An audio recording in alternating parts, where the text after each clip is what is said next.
Pakistani media और Indian media में आप बेसिक क्या फ़र्क देखते हैं कि किस तरह से जो है चीज़ों को लेके चलते हैं? बस वही फ़र्क है जो फेक न्यूज़ और इफेक्ट में फ़र्क है। मीडिया में आने से पहले लोग बड़ा परेशान होता है कि जी हम मैस कम्युनिकेशन कर तो हैं, फिर आगे क्या करेंगे? देखिए दानियाल, स्कोप हर वक्त हर जगह हर चीज़ का मौजूद होता है। पढ़ना तो शुरू करें। आप आज की जो जनरेशन है, मैं यूनिवर्सिटीज़ में पढ़ा रहा हूँ, जब मैं उन्हें कहता हूँ कि आप क्या आज अखबार पढ़ते हैं, मीडिया के स्टूडेंट्स जब आप उनसे बात करते हैं जिनका कि ओढ़ना पिछोना ये होना चाहिए, जब मैं उनसे पूछता हूँ कि क्या आप अखबार पढ़ते हैं, तो वहां पर भी जवाब आता है कि नहीं पढ़ते। अस्सलाम वालेकुम नाज़रीन, मैं हूं आपका होस्ट दानियाल रज़ा और रोड टू सक्सेस पॉडकास्ट में खुशामदीद। नाज़रीन, हमेशा की तरह मैं एक खूबसूरत गेस्ट और इन्फॉर्मेशन रखने वाले गेस्ट के साथ आप सबकी खिदमत में हाजिर होता हूं। आज हमारे साथ एक ऐसी पर्सनैलिटी मौजूद हैं जो कि पाकिस्तान के मशहूर जो है सहाफ़ियों में से शामिल हैं और एक बेहतरीन कॉलम निगार हैं। हम इनसे बहुत सी जो है बातें करेंगे, पाकिस्तान में होने वाले हालात, स्टूडेंट्स को दरपेश मसाइल और इस तरह की काफ़ी और बातें हमारी होनी हैं। तो आपने हमारे साथ जुड़े रहना है। अस्सलाम वालेकुम जब्बार साहब, कैसे हैं आप? जी मैं बिल्कुल खैरियत से हूं दानियाल, आप खैरियत से हैं? जी अल्लाह का शुक्र सर, बहुत शुक्रिया आपका। पहले तो आपने अपना कीमती टाइम दिया। नहीं। कैसे गुजर रहे हैं सर शब रोज़ आपके? सर अल्लाह का शुक्र है, ऑल वेल, सब ठीक ठाक है, करम बस रब का। बस अच्छा। जंग निकली है तो अब ज़रा मज़ीद दोबारा लाइफ जो है वो क्या कहते हैं दोबारा नॉर्मल हो जाएगी। पिछले ज़रा आपको पता है हिंदुस्तान ने जो कारस्तानी की थी वो, जी बिल्कुल उसके में ज़रा थोड़ा सा ज़रा चीज़ों को क्या कहते हैं कि जो डाइवर्जन हो गई सारी चीज़ों की, थॉट प्रोसेस की, बाकी मामलात की, तो आप दोबारा डोमेस्टिक पॉलिटिक्स में आ गए। चलें जी, माशाल्लाह, अच्छी बात है। इस पे तो हम बात करते हैं। सबसे पहले तो मुझे ये बताएं सर, क्या आज की सहाफ़त अवाम को जो है वो असल हक़ाइक़ फराहम कर रही है सर? देखिए दानियाल, ये एक बड़ा रिलेटिव सी टर्म है, रिलेटिव सवाल है। देखिए सहाफ़त जो है वो हर दौर में हक़ाइक़ फराहम करती है। बेसिकली मुझे जो लगता है कि आपने ये सवाल शायद इसलिए किया कि जो बहुत एक जनरलाइज किस्म का कॉन्सेप्ट या सवाल होता है हर जगह पे, और ये ख़ास तौर पे पिछले कुछ अरसे से, मैं कहूँ तो 5-6 साल अरसे से ये सवाल बड़ी शिद्दत से जो है ना वो इसको उजागर किया गया, पूछा नहीं गया बल्कि, और इसके पीछे मोटिव थे। मुझे यानी कि जो लगता है कि लोगों ने जो डिजिटल मीडिया को बूस्ट करने के लिए, या अपने प्लेटफॉर्म खड़े करने के लिए जो मेन स्ट्रीम मीडिया था उसको डिसक्रेडिट करने का जो है ना एक सिलसिला शुरू किया। अच्छा। क्योंकि हमारे यहाँ जो ओवरऑल जो प्रॉब्लम हमारे जो बिहेवियर्स का है ना, हम जब किसी रेस में भागते हैं ना तो हम अपनी स्ट्रेंथ पे नहीं जीतना चाहते, हम अगले बंदे के जो साथ दौड़ रहा है ना आपका, हम उसके आगे टांग करके ना उसको गिरा के आगे जीतना चाहते हैं। ये जो बेसिक हमारे यूथ में भी, हमारे अंदर वैसे भी, ये तो सोसाइटी में भी, ये जो हमारी बेसिक जो स्ट्रक्चर में खराबी है ना हमारी सोच में, ये बहुत ज़्यादा गलत काम, मुश्किल काम भी करवाती है हमसे। यही जो सोच की जो महवर था, या सोच का जो धारा था, वो यहाँ पर भी इसी तरह उसने भी काम किया कि हमने कहा जनाब जी कि सहाफ़त जो है ना वो बड़ी पाबंद है, ये जनाब ये कोई सही हक़ाइक़ लोगों को नहीं बताती, या फिर ये कि ये कुछ भी नहीं होता, ये सारे झूठ बोलते हैं, फेक न्यूज़ फैलाते हैं। तो वो कर के ना हमारे अपने जो आजकल के नौजवान को ना बिल्कुल क्या कहते हैं इससे बहुत दूर कर दिया। अब ओवरऑल जो परसेप्शन बनी पिछले 4-5 साल से, वो कहते हैं जी कि जो डिजिटल मीडिया है वो सच बताता है, जो हमारी सहाफ़त है वो सच नहीं बताती। हालांकि मैं समझता हूँ कि ये बिल्कुल एक फॉल्स किस्म की जो है ना वो परसेप्शन बनाई गई है, डेलिबरेटली बनाई गई है, और ये 2017-18 के बाद इसको बहुत ज़्यादा तेज़ी से जो है ना वो परवान चढ़ाया गया। और मुझे याद है, यहाँ पर मैं अगर मुझे इजाज़त दें तो जब 2018 में जब पीटीआई की जो गवर्नमेंट आई थी, तो वहाँ पर आपको ना एक पहले ही महीने 4 महीनों में ना ये बात, आप उस वक्त इंफॉर्मेशन मिनिस्टर थे फवाद चौधरी साहब, बिल्कुल, तो उन्होंने आते ही बाहर यानी कि कहना शुरू कर दिया कि छोड़ें यार, ये डिजिटल में आए, हम सारी गवर्नमेंट की जो पॉलिसियाँ हैं, जो रेवेन्यू है, जो इश्तिहारात हैं, वो भी हम डिजिटल को देंगे, ठीक है, मेन स्ट्रीम से आप परे हटें। तो वहाँ से ना एक सफ़र ऐसा शुरू हुआ जिसमें लोगों को डेलिबरेटली जो है ना वो सहाफ़त से दूर किया गया, इसके ऊपर डाउट कास्ट करके। तो मैं आज के जर्नलिस्टों को भी, और जो अपने जो यूथ है आपकी, जो आपकी फॉलोअर्स है, जो स्टूडेंट्स हैं, मैं उनको भी कहता हूँ कि हमेशा उस चीज़ पे बिलीव करें जिससे आप जो खुद आपका एक्सपीरियंस हो रहा है। आप अपनी सोच को आउटसोर्स मत करें, अपनी सोच को दूसरों को मत दें कि वो आपके बिहाफ पे वो फैसले करें, आप खुद से एक्सपीरियंस करें। आप पहली बात तो ये कि आप इस सहाफ़त को देखना और पढ़ना तो शुरू करें। आप आज की जो जनरेशन है, मैं यूनिवर्सिटीज़ में पढ़ा रहा हूँ, जब मैं उन्हें कहता हूँ कि आप क्या आज अखबार पढ़ते हैं, मीडिया के स्टूडेंट्स की मैं बात कर रहा हूँ, आम बाकी लोग नहीं, बाकी लोगों को तो शायद आप कहेंगे ठीक है, उनको आप मार्जिन दें कि उनका सब्जेक्ट नहीं है, क्या लें कि उनका रोड नहीं है इस चीज़ का, ठीक है, करियर पाथ नहीं है। बट ना मीडिया स्टडीज जब आप उनसे बात करते हैं जिनका कि ओढ़ना पिछोना ये होना चाहिए, पढ़ना न्यूज़ होना चाहिए, जब मैं उनसे पूछता हूँ कि क्या आप अखबार पढ़ते हैं तो वहाँ पर भी जवाब आता है कि नहीं पढ़ते। तो मैं जो स्टूडेंट्स हैं उनको कहता हूँ कि आप 24 घंटे के अंदर आप या तो कम से कम जो है ना 1 या 2 अखबार पढ़ें, चाहे उर्दू का पढ़ें चाहे इंग्लिश का पढ़ें। उसमें अगर 4, 5 या 6, 7 खबरें अगर आपको किसी PR साइट की मिलती हैं या प्रमोशनल खबरें मिलती हैं तो आपको वहाँ पर 2 या 3 ऐसी खबरें भी मिलेंगी जो बिल्कुल फैक्चुअली और एक्चुअली होंगी, जो बेस करेंगी।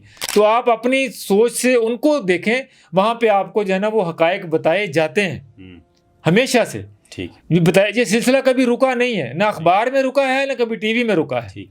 तो आज की सहाफ़त भी हकायक बता रही है, और हर दौर की सहाफ़त जो है वो कुछ सहाफ़त का हिस्सा जो है वो आपको जो हुकूमत वक्त है, गवर्नमेंट है, या बड़ी बड़ी जो अपना जो मल्टीनेशनल कंपनीज़ हैं जो आपको बिजनेस प्रोवाइड करते हैं, क्योंकि हम एक कमर्शियल मीडिया में रहते हैं ना, तो आपको दोनों तरह की चीज़ें मिलती हैं। इट्स अप टू यू कि आपने उसमें से ऑप्ट क्या करना है, आपने उसमें से कशीद क्या करनी है। क्या आपने सिर्फ जो है ना लोगों की परसेप्शन देख के उस पर ही मान ले कि ये बिलीव कर लेना कि पूरा मीडिया जो है ना वो आपको सच नहीं दिखा रहा, या फिर ये कि आपने खुद से एक्सपीरियंस करके ये नतीजा निकालना है कि वाकई जो है ना वो मीडिया हर दौर में आपको सच बता रहा होता है। अच्छा, अकॉर्डिंग टू यू आप ये कहना चाह रहे हैं कि जो हमारे पास डिजिटल मीडिया है उसने जो है ना वो हमारे मेन स्ट्रीम को और टीवी को और जर्नलिज्म को जो है वो डिग्रेड करने की कोशिश करी है, हालांकि ऐसा कुछ नहीं है। हमारे जो सहाफ़ती निज़ाम है वो हमेशा सच को उजागर करता है अकॉर्डिंग टू यू। अच्छा सर, ये वैसे इससे रिलेवेंट ही मेरा सवाल है, मीडिया का पाकिस्तान में स्कोप, ये आप अभी शायद इस पर बात कर रहे थे, वो मिक्स थोड़ा सा हो गया, तो मैं जानना चाहता हूँ चूँकि मीडिया स्टूडेंट जो हैं वो बहुत ज़्यादा परेशान होते हैं, या मीडिया में आने से पहले लोग बड़ा परेशान होते हैं कि जी हम मैस कम्युनिकेशन कर तो हैं, फिर आगे क्या करेंगे। देखिए दानियाल, स्कोप हर वक्त हर जगह हर चीज़ का मौजूद होता है। इट्स अप टू यू कि आपने कितनी तेज़ी से या कितनी शिद्दत के साथ ना उस स्कोप की तरफ बढ़ना है। ठीक है, आपने कब जो है ना वो अपनी ज़िंदगी को सीरियस लेके तो आपने जो है ना उस तरफ उस रोड पे चढ़ना है। तो मीडिया का स्कोप भी हमेशा से रहा है, बल्कि मैं तो कहता हूँ कि आप देखें, आप ये ग्रेजुअल होता है ना, आप हर चीज़ के साथ साथ आप एक डेवलपमेंट भी साथ आती है सेक्टर में। आप अगर 2000 पहले जो सन 2000 से पहले का मीडिया देखें तो आपको सिर्फ जो है वो अखबारात मिलेंगे, और उसी हिसाब से जो है ना वो स्टूडेंट भी जो है ना उसी हिसाब से कम थे, मौके कम थे लेकिन मौजूद थे। उसके बाद जब मीडिया लिबरलाइज हुआ, टेलीविज़न आया, तो एक बहुत ज़्यादा मौके, अपॉर्चुनिटीज़ बहुत ज़्यादा पैदा हुई। उसी हिसाब से जो है ना वो यूनिवर्सिटीज़ में मीडिया स्टूडेंट जो है ना वो उनकी तादाद बढ़ने लग गई। अब तो जो है, अब अगर स्टूडेंट की तादाद ज़्यादा है तो उसके साथ साथ आप देखें, समंदर देखें। हाँ जी, बिल्कुल। आपके अब डिजिटल में आपका कोई क्या कहते हैं उसको, कोई लिमिट ही नहीं। मतलब ये कि पहले तो जॉब करने के लिए अगर आपने करनी थी तो आपको किसी टेलीविज़न चैनल को आपको देखना था कि आपको वहाँ पे आपके लोकेलिटी में कितने मौके आपके पास मौजूद हैं। ठीक है, अखबार है नहीं है। अब तो जो है वो आपके घर में एक मौका मौजूद है, अब तो आपके पास एक कोने में एक मौका मौजूद है। अब आपने जो है वो उस मौके की तलाश के लिए शायद आपको दूर किसी चैनल की तरफ जाना ही ना पड़े। आप अपने घर के कोने में जो है ना वो आप एक इसी तरह का सेटअप लगाएं, आप अभी शुरू कर लें। आप अपने समझते कि आप कोई वीलॉग कर सकते हैं, अच्छा आप यूट्यूब पे चैनल बनाएं, वहाँ से आपको अर्निंग स्टार्ट हो जाएगी। आप कोई ऐसा जेनर चूज़ करें, आपको नीच ऐसी पकड़ें जिसको लोग देखना चाहते हैं, जिसको क्यूरियोसिटी है। आप कैरियर बिल्डिंग में लोगों के पे चले जाएं, आप जो है ना वो लोगों को ई-कॉमर्स सिखाने लग जाएं। आप लोगों को जनाब अपना जो है ना वो यही जर्नलिज्म अगर करनी है तो हार्डकोर में करनी, तो आप पब्लिक रिएक्शन बताना शुरू कर दें। आप यहाँ तक कि रोज़ाना की बुनियाद पर जो है ना वो क्या कहते हैं उसको, मार्केट के जो रेट्स होते हैं वही देने लग जाए लोगों को कि जनाब आज फल जो है ना उसका ये रेट है, सब्जी का ये रेट है। वो भी आपकी जो है ना वो आपकी फॉलोइंग बन जाती है। तो इट्स अप टू यू कि आपने जो है ना आपने काम करना। हाँ, एक बेसिक बॉटम लाइन ज़रूर है कि आपने मेहनत करनी, आपने जो है ना वो मुखलस होके अपने प्रोफेशन के साथ अपने आप को टाइम देना है। बिल्कुल, आपने रेगुलरिटी रखनी है, कंसेक्टिवनेस लानी है आपको। तो जो सक्सेस के जो जितने जो इंग्रेडिएंट हैं वो आपने इसमें डाल देने हैं, और फिर उसके बाद फिर जो है ना वो स्काई इज़ द लिमिट। और ये तो दानियाल साहब आपको पता है कि ये मीडियम ऐसा है कि इसने हर रोज़ ग्रो होना है। अगर आप इसको अखलास के साथ टाइम देंगे तो ये भी आपको रिटर्न जो है वो उससे दुगना देगा। बिल्कुल ऐसे। आपके सब्सक्राइबर बढ़ते चले जाने हैं, आपका बेस यूं ही बड़ा होते चले जाना है, आपके व्यूज़ बढ़ते चले जाने हैं, और आपके व्यूज़ जब बढ़ने हैं तो फिर आपका जो है ना वो रेवेन्यू बढ़ता चला जाना है। फिर आप एक कंटेंट आपने क्रिएट करना है, वही आपको यूट्यूब ने भी आपको पे करना है, उसी कंटेंट का आपको फेसबुक ने भी पे करना है, उसी कंटेंट का आपको टिकटॉक ने भी पे करना है, उसी कंटेंट का आपको इंस्टाग्राम ने भी पे करना है। तो जर्नलिज्म जो कर रहे हैं, जो करना चाहते हैं, मायूसी की कोई बात नहीं है। मैं हमेशा ऑप्टिमिस्टिक रहता हूँ। लोग जो हैं, आप आएँ, आप इस सब्जेक्ट को पढ़ें, लेकिन बात वही है कि आपने मेहनत करनी। आपने स्टूडेंट बनने साथ ही आपने 4 साल वेट नहीं करना कि मैंने BS कंप्लीट करूंगा तो उसके बाद सोचना शुरू करूंगा। ठीक है। आप जब इंडक्ट होते हैं उसके साथ ही आप सोचना शुरू करें, और साथ ही आप जो है ना वो एक पाथ हल्का सा ले लें। आप देखें कि आपका स्टडी का टाइम जो है ना, कि मॉर्निंग की क्लास है तो आप देखेंगे मेरे पास जो है ना वो एक 12 बजे तक या 1 बजे तक क्लास होती, तो उसके बाद शाम के टाइम मैंने 3 से 4 घंटे जो है ना वो अपने आप को इस फ्लेक्सिबल रहते हुए अपने प्रोफेशन को देने। बिल्कुल। तो आप अगर सोचें कि अगर एक बच्चा जो है, एक स्टूडेंट जो है, वो अगर आज BS में इनरोल होता है और 4 साल तक जो है वो अपने उस छोटे से चैनल को बना के यूट्यूब में उसको पानी देता है, 4 साल तक उसमें कंटेंट रेगुलर डालता रहता है, तो 4 साल के बाद जब वो प्रैक्टिकल लाइफ में आएगा तो उसका कितना बड़ा बेस बना हुआ होगा। उसको तो किसी जगह पे जॉब करने की या अपॉर्चुनिटी तलाश करने की ज़रूरत ही नहीं रहेगी। बिल्कुल ऐसे। वो तो जनाब वहाँ से निकलेगा और साथ ही अपने उस कैरियर को जो है ना वो करेगा, वो आपको उसका जहाज़ जो है ना वो टेक ऑफ करेगा। तो फिर इतनी PR वैसे भी बना चुका होगा फील्ड में रह रहा है कि रेफरेंसेस जैसे बढ़ते हैं लोगों के, इस तरह से।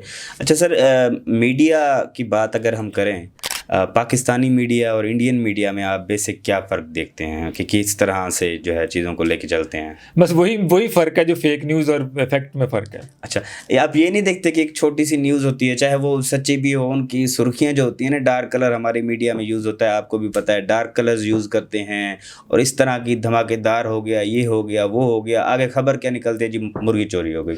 मतलब कोई ऐसी छोटी छोटी सी खबरों को इस तरह से बढ़ा चढ़ा के। देखिए ये जो क्लिक बेट है ना, ये क्लिक बेट्स है ना सारे, कि आप थंबनेल के ऊपर जो है ना वो रोज जंग लगवा देते हैं, रोज का जनाब जी बस आज कुछ बड़ा होने वाला है, तो ये क्यूरियोसिटी बढ़ाने के लिए होता है। लेकिन मेरे ख्याल में आज का जो व्यूअर है वो भी बहुत ज़्यादा सियाना कह ले हो गया हुआ है। वो भी बड़ा समझ आ गई उसको कि कौन सी वीडियो को मैंने क्लिक करना है, कौन सी को नहीं करना।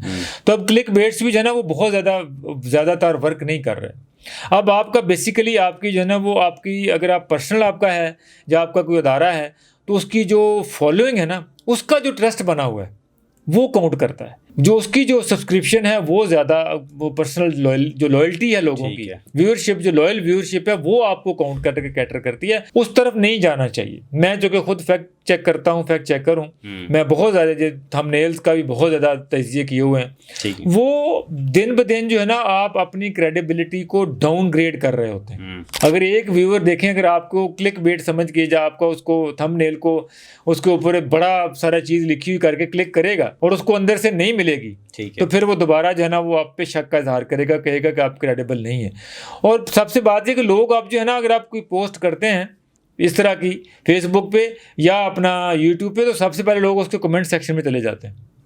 लोग उसको कमेंट पढ़ना शुरू करते हैं कि ये ऊपर कही है बात, तो वहाँ कमेंट्स में लोग आपको बता देते हैं कि यार इसको क्लिक करने की, खोलने की जरूरत नहीं है। तो मेरा ख्याल है उस तरफ नहीं जाना चाहिए। अगर आप अच्छा कंटेंट अगर आप अच्छा क्रिएट कर रहे हैं तो फिर जो है ना वो लॉयल्टी बनेगी। तो आपको अच्छा कंटेंट क्रिएट करें और फिर मार्केटिंग जाना फिर लोगों पे छोड़ दें, वो खुद आपकी मार्केटिंग करते हैं। अच्छा सर, आप अभी बात कर रहे थे फैक्ट चेक्स के हवाले से कि भाई मैं फैक्ट चेक करता हूँ, फैक्ट चेकर हैं आप, तो आपको डर नहीं लगता सर? काफ़ी सारी ऐसी चीज़ें होती हैं जिस पे आप बात करते हैं और फिर जो है आपको ये भी लगता होगा कि यार इसके बाद जो है कुछ ऐसा वैसा हो सकता है, कोई इसके ऊपर कोई बात हो सकती है, कोई हैवी चीज़ें हो सकती हैं। क्योंकि फैक्ट चेक आप जो करते हैं तो उसमें बहुत सारी चीज़ें आ जाती हैं, कोई स्पेशल बंदा नहीं है, आप हर किसी के से करते हैं। तो लेकिन ये खतरा जब रहता है, ज़्यादा ट्रोलिंग का रहता है। मतलब मैं अब हमारे बड़े बड़े जो यूट्यूबर्स हैं वो भी ब्लंडर मारते हैं, कुछ डेलिब्रेट फेक न्यूज़ फैलाते हैं, कुछ अपना कह लें कि उसको पर्पसफुली सारा कुछ काम करते हैं। तो मैं जब उनके फैक्ट चेक करता हूँ, फिर ज़रा हमारा काम होता है दूसरी साइड सामने रखना। उनके जो सब्सक्राइबर्स हैं, जो उनके व्यूवर्स हैं, जो उनको सुनते हैं, वो फिर आ जाते हैं ट्रोल करने के लिए, वो फिर अपना बड़ी गालियाँ तक भी चली जाती बात। तो ये सिलसिला चलता रहता है। लेकिन इन चीज़ों को अगर आप सोचेंगे तो फिर आप काम नहीं कर पाएंगे ना आप। हाँ, ये तो है। लेकिन आपने चूंकि करना है, मैंने चूंकि मैं समझता हूँ ज़ाती तौर पे दानियाल, फेक न्यूज़ है ये सिर्फ कोई वैसे सिर्फ वो क्या कहते हैं उसको मीडिया के लिए नहीं, ये हमारी सोसाइटी के लिए बहुत बड़ा कैंसर है। हाँ, बिल्कुल ऐसे। एक हिजान पैदा करता है। आप एक गलत चीज़ देते हैं, आप रोज़ एक उम्मीद बढ़ाते हैं कि लोगों के आज ये हो दिमाग के साथ जाएगा, खेलते हैं। नहीं होता।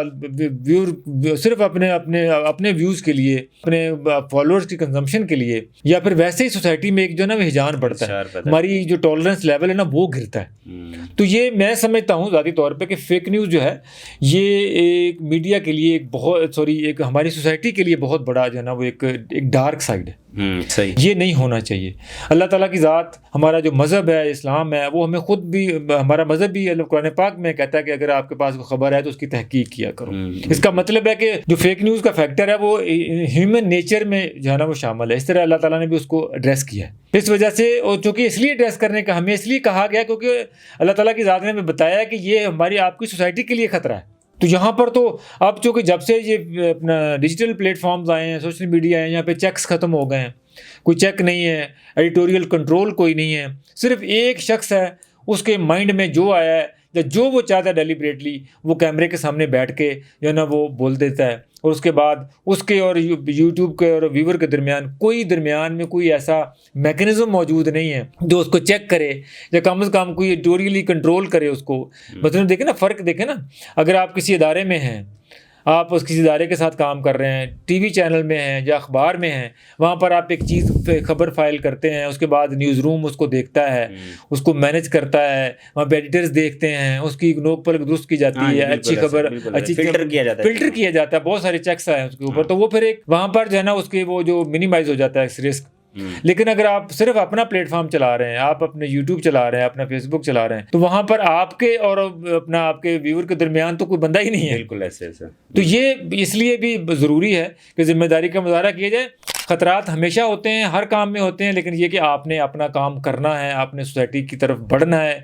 मैं समझता हूँ कि एज ए जर्नलिस्ट मेरा ये फ़र्ज़ है, सोसाइटी के ऊपर मेरा कर्ज है कि मैं लोगों को कम से कम जो है ना वो बताऊं कि ये खबर झूठ है, ये हकीकत असल में है। तो हम वो करते चले जाते हैं। सही, माशाल्लाह। अच्छा, प्रैक्टिकली तो सब चीज़ें चलती भी हैं, प्रोफेशनल भी चलते हैं। हॉबी क्या है? आप किस चीज़ को ज़्यादा पसंद करते हैं? किताबें पढ़ना पसंद करते हैं, शेर व शायरी, सॉन्ग्स, क्या चीज़? देखिए दानियाल, मेरी जो ज़िंदगी का ओढ़ना बिछौना जाना, मैंने खबर को रखा है। अच्छा। हमेशा, चूँकि शुरू में से मैं ये आपको एज ए स्टूडेंट लाइफ की मैं बात बता रहा हूँ कि जब से जर्नलिज्म की शुरू किया तो उसके बाद सिर्फ जो है ना वो इतना शौक़ होता था कि बस न्यूज़ साइकिल में रहा जाए। दिन भर पाकिस्तान में, इंटरनेशनल में, ये रीजनल पॉलिटिक्स में, न्यूज़ में रहना जो है ना यही मेरी हॉबी। टीवी में सारा दिन टीवी चल रहा है, पाकिस्तान में क्या हो रहा है, खबर क्या है, गवर्नमेंट क्या है, अपोजिशन क्या कर रही है, बाकी स्फेयर में जो यानी कि नेशनल इंटरनेशनल में जो डेवलपमेंट्स होती थी उनके दरमियान रहना तकरीबन अब यही हॉबी बन गई। अच्छा। तो यही है। बाकी लिखाना होता है तो एज ए राइटर जो आपको रिसर्च करने की ज़रूरत पड़ती है उस पर चले जाते, तो बेसिकली मोर और लेस यही जो है ना वो अपना। अच्छा, आप समझते हैं कि ये चीज़ अच्छी है कि अगर हम किसी फील्ड के साथ जुड़े हुए हैं, मैस कम्युनिकेशन, मीडिया से हटके या मीडिया में ही देख लें, तो हम उसी ही चीज़ में जो है वो अपने आप को इन्वॉल्व रखते हैं, बाहर की चीज़ों से हटके, मतलब अपने लिए टाइम निकालना, खुद के लिए कुछ चीज़ें जैसे होती हैं ना, लोग चलो भी मेरी प्रोफेशनल लाइफ तो ये है, पर्सनल मैं इस तरह चीज़ों को लेकर चलता हूँ, या आप कहते हैं कि जिस तरह से आपकी प्रोफेशनल है उस तरह की पर्सनल होनी चाहिए? देखिए ये तो प्रोफेशनल लाइफ है, दूसरी फैमिली लाइफ इंसान की होती है, उसके लिए तो हर कोई इंसान वक्त निकालता है। मेरी भी फैमिली है, उनके लिए तो टाइम हमेशा से हम कह लेंगे स्टैंड बाई रहते हैं, अवेलेबल रहते हैं हर वक्त ही। तो वो हमने एक्चुअली अपनी फैमिली को जो है ना वो ऐसे उनको भी पता है, सही है, उनको भी ट्रेनिंग हो, उनको भी पता है कि जिनकी जब्बार चौधरी की जो है ना लाइफ ये है न्यूज़ के, तो उनके इंटरेस्ट देखिए ये बड़ा नेचुरली होता है कि आप जो काम कर रहे होते हैं, आपके जो करीबी लोग हैं, इवन के जो फ्रेंड्स हैं, सर्कल है, उनको भी पता होता है कि आपका हॉबीज़, आपकी जिन चीज़ें यही हैं। बेसिकली तो आपकी फैमिली भी आपके साथ ट्रेन हो जाती, लेकिन अदरवाइज़ बाकी जो फैमिली के लिए एक टाइम है, जब बाकी उससे ज़्यादा हटके चीज़ें प्रोफेशन से वो भी साथ साथ चलती हैं। ऐसा लाइफ हर चीज़ है, ऐसे कोई बिल्कुल किसी सर्कल में बिल्कुल इंसान लॉक नहीं होता ना, बंद करना चाहिए उसको। अपना लेजर टाइम भी है, बाहर जाना आना भी है, इधर भी है, घूमना भी है, बहुत सारी जगहों पर चीज़ें जाना है। तो वो भी है। सही। बाकी जो है वो फिल्में movies I watch Punjabi actually, जो अपने जो चढ़दा पंजाब है साडा है, अच्छा। मैं अपना जो अपना इंडियन पंजाब है, हाँ जी। I am very close to them. तो उनके अच्छा। साथ मेरी जो कि लैंग्वेज पंजाबी के साथ भी मेरा बड़ा शगफ है, इंटरेस्ट है। तो मैं कोशिश करता हूँ अगर मूवी फिल्म देखनी पड़े तो मैं पंजाबी फिल्म उनकी, जिसमें कॉमेडी एलिमेंट बहुत ज़्यादा है। फिर उनकी फिर पाकिस्तान के साथ कोलैबोरेशंस भी बहुत ज़्यादा हैं, नेचुरल चीज़ों के साथ टच भी करते हैं उनकी, पाकिस्तानी एक्टर्स के साथ भी उनकी बहुत ज़्यादा कोलैबोरेशंस हैं, इस वजह से भी है। तो उनके साथ हमारा जो रिलेशन रिश्ता है वो बहुत ज़्यादा है, जिससे मैं कोशिश करते हैं कि फिल्में भी वो पंजाबी देखी जाए। सही। अच्छा, खुद को मोटिवेट करने के लिए क्या करना चाहिए? खुद को मोटिवेट करने के लिए आपको जो है ना वो क्या कहते हैं उसको, ज़्यादातर जो है ना आपको अपने कमांड जो है ना आपका जो प्रोफेशन है, जो आपका जो पैशन है, उसके ऊपर आपको कमांड जो है ना वो हासिल करनी चाहिए।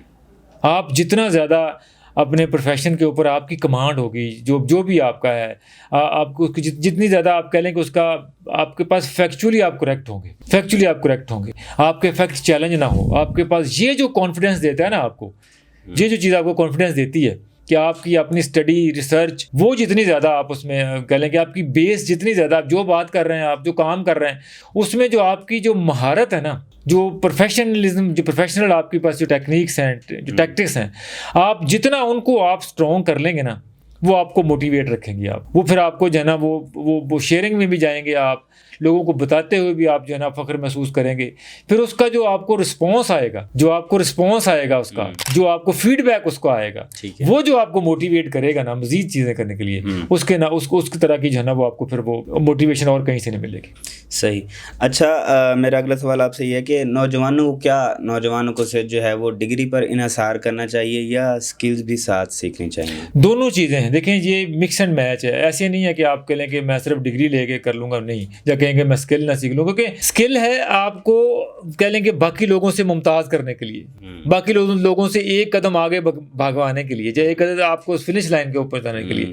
और जो डिग्री है वो आपका उस रेस में जाने का परमिट है। बहुत बड़ी बात। वो डिग्री जो है वो आपका उस रेस का परमिट है, और आपका जो स्किल है वो फिर बाकी जो लोग हैं उनसे आगे भागने का है। तो दोनों चीज़ें ही जो है अपने साथ लेके चलें। दोनों चीज़ों की अहमियत है अपनी अपनी जगह पे। अच्छा सर, नौजवानों को क्या मशवरा देना चाहेंगे? चूँकि हमारा जो ये इल्म की दुनिया पे सेगमेंट है रोड टू सक्सेस का, हमारा पर्पस भी यही है कि हम जो है वो हमारी जो यंग जनरेशन है उसको मोटिवेट करें, उनको पाथवे प्रोवाइड करें, आप जैसे सीनियर्स लोगों को बुला के। तो आप उनको क्या मैसेज देना चाहेंगे हमारी ऑडियंस को? मैं आपको जो हमारे जो यूथ है, नौजवान है, देखिए ये एक फैक्ट है, इसको आप माने ना माने कि हमारे नौजवानों का बहुत ज़्यादा टाइम जो है वो मोबाइल फ़ोन पे गुजरता है। ठीक है। स्मार्टफोन उनकी ज़िंदगी का ओढ़ना बिछाना है, बहुत ज़्यादा चीज़ें वो कंज्यूम करते। मेरा उन तमाम नौजवानों से, स्टूडेंटों को ये मशवरा है, ये उनको मेरी नसीहत है कि आप जो है जो भी कंज्यूम करते हैं, जो कंटेंट आप कंज्यूम करते हैं, ठीक है, आप कोशिश करें कि उसका 20 to 30% जो है ना वो आप जो है ना वो आप उसको प्रोड्यूस करने वाला भी उसको बने। कि आप सिर्फ कंटेंट कंज्यूम ना करें, आप सिर्फ जो है ना वो बाकी लोगों का कंटेंट जो है ना वो देखने वाले ना बने। जो आप देखते हैं आप समझे कि आप उसमें से प्रोफेशनली कैसे निकाल के खुद अपने लिए उसको कैसे बेनिफिट बना सकते हैं। ठीक है, क्योंकि आपके पास जो है ना वो प्लेटफॉर्म अवेलेबल है। बिल्कुल ऐसे आप जो कंटेंट कंज्यूम करते हैं, आप उसके एक्सपर्ट बनते हैं, तो आप जो है ना खुद से भी कंटेंट क्रिएटर साथ बने। आप डिजिटल प्लेटफॉर्म के कंटेंट क्रिएटर साथ जो है ना वो आप बने। आप सिर्फ जो है ना वो कंटेंट कंज्यूम करने वाले ना बने, आप कंटेंट क्रिएट करने वाले भी बने। चाहे वो लिखने का काम है, चाहे वो वीडियो का फॉर्मेट का काम है, चाहे आप जो है ना वो टिकटॉक पे क्यों ना। मैं हमेशा कहता हूँ, आप समझते हैं कि अगर आप अच्छा क्रिंज कंटेंट बना सकते हैं, चूज टिकटॉक, चूज इंस्टाग्राम। आप अच्छी रील बना सकते हैं, चूज फेसबुक रील। अच्छा शॉर्ट बना सकते हैं, चूज यूट्यूब शॉर्ट। आप वो चूज करें, लेकिन करें ज़रूर। ऐसे नहीं होना चाहिए कि आप जनाब सिर्फ जो है ना वो देखे जा रहे हैं, बाकी लोगों पे हंसे जा रहे हैं। आप जो है ना वो जो देखते हैं आप उसमें थॉट प्रोसेस करके उसको निकालें भी, उसको प्रोड्यूस भी करें। तो जब आप ये पाथ ले लेंगे कि आप सिर्फ कंटेंट जो है ना वो कंज्यूमर नहीं बनेंगे, आप जो है ना वो कंटेंट क्रिएटर और प्रोड्यूसर भी बन जाएंगे। जब ये मैच आपका हो जाएगा, उसके बाद फिर आपको सक्सेस से रोक नहीं सकता। फिर आप जो है ना सेल्फ सफिशिएंट हो जाएंगे। ठीक है, क्योंकि ये फ़ोन आपका जो है ना वो आपको हर तरह की जो बहाने हैं ना आपके, वो ख़त्म कर देता है कि जनाब मेरे पास जो है ना वो कैमरा नहीं है। आप देखें ना, पहले ज़माने में आपको कैमरा लाने के लिए कितने जतन करने पड़ते थे। कैमरा प्रोफेशनली आपको अवेलेबल कहीं से होता था, नहीं होता था। अब आपके पास फोन है, कैमरा हमारा है, आपके पास कैमरा है, आपको कोई 1000-1500 का एक माइक आपको मिल जाना है, ठीक है, तो वो माइक आपने लेना है, ठीक ना भी माइक लें तो सिर्फ सिंपल करीब रख लेंगे तो वैसे भी वो चल जाता है। सर व्लॉगर यूज कर रहे होते हैं मोबाइल के साथ। आपने छोटी सी ना लाइट, आपने छोटा सा बल्ब आप सामने लगा के अपने पास रख लें, लाइट आपको पास मिल जाए। अगर आप समझते हैं कि मेरे पास लाइट नहीं हो रही, आप आउटडोर में चले जाएं, दिन के वक्त जो है ना आपके पास लाइट सामने अवेलेबल मैनेज हो जाएगी। तो आपने ना मुझे बहाने भी आपके पास से खत्म हो गए, आपके पास अब टूल अवेलेबल है, प्लेटफॉर्म अवेलेबल है, और आपके पास जो है ना वो मोबाइल फ़ोन अवेलेबल है। इस मोबाइल फ़ोन को जो है ना वो सिर्फ अपनी ज़िंदगी बर्बाद करने के लिए, टाइम बर्बाद करने के लिए मत इस्तेमाल करें,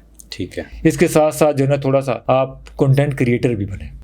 मेरा यही पैगाम है तमाम यूथ के लिए कि आप पढ़ें, टाइम दें स्टडी को, लेकिन साथ साथ जो मोबाइल फ़ोन पे आप देखते हैं ना वो लोगों को दिखाने वाले बने, ठीक, ताकि जो है ना वो आप सिर्फ जो है ना वो सिर्फ लोगों को सेलिब्रिटी को ना देखें, आप भी सेलिब्रिटी बन सकते हैं। बिल्कुल ऐसे जो चीज़ हम देख रहे हैं उससे सीख के मजीद उसमें कुछ जो है ऐड करके या नई इनोवेशन करके हमारे माइंड हमारा और बाकी पाकिस्तान का ये जो खिता है सर, ये जो ज़मीन है ये बहुत ज़रख़ीज़ है और इसके माइंड बहुत ज़्यादा फास्ट हैं, शार्प माइंडेड हैं। अगर हम यूटिलाइज़ करते हैं तो बहुत कुछ नई चीज़ें जो है वो सोसाइटी को हम दे पाते हैं। चौधरी जब्बार साहब, आपका बहुत बहुत शुक्रिया, आपने अपना कीमती टाइम दिया, अपनी राय से हमें रोशनास किया।